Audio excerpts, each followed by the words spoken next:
Ek gaan nou vir julle wys om 'n dubbellaag sjokoladekoek te bak. Dis 'n redelike klein pannetjies. So dis nie 'n vreeslike groot mengsel nie.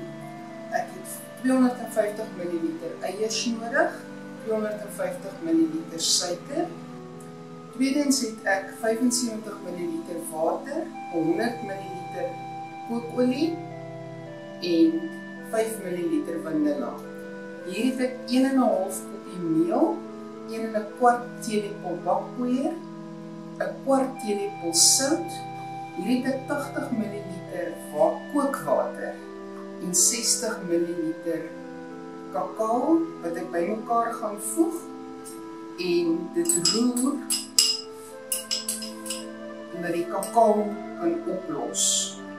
As jy dit begin roer, is dit vreeslik klonterig. As jy dit so oomblikie laat staan en eers al hierdie goed aan die gang kry, dan is, as jy dit weer roer, dan al die klonte opgelos en dan sit 'n gladde mengsel. Nou gaan ek 75 ml water, 100 ml kookolie, dit bymekaar voeg en in die mikrogolfoond sit vir 1,5 minute. Nou my menger aansit, dat hy net die eiergele breek en dan gooi ek my suiker by.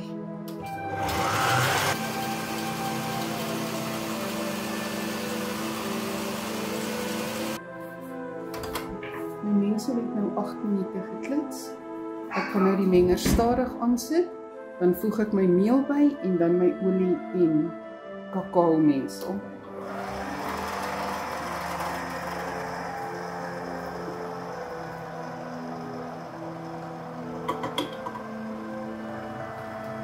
Die kakao is nou 'n gladde mengsel.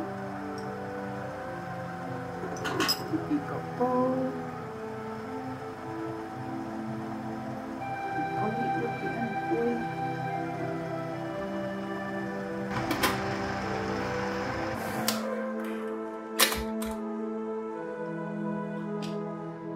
Ek gaan sommer my ketchup vat.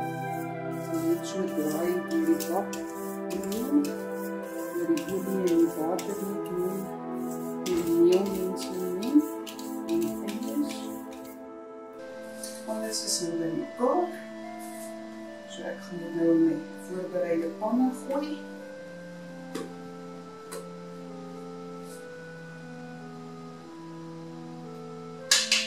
Ek gaan hulle nou bak by 160 grade vir 40 minute. Hulle het nou 40 minute by 160 grade gebak. Die een het baie meer deeg as die ander een gehad, soos julle kan sien. Jy weet hy's reg as die deegie terugspring en nie 'n gat maak nie.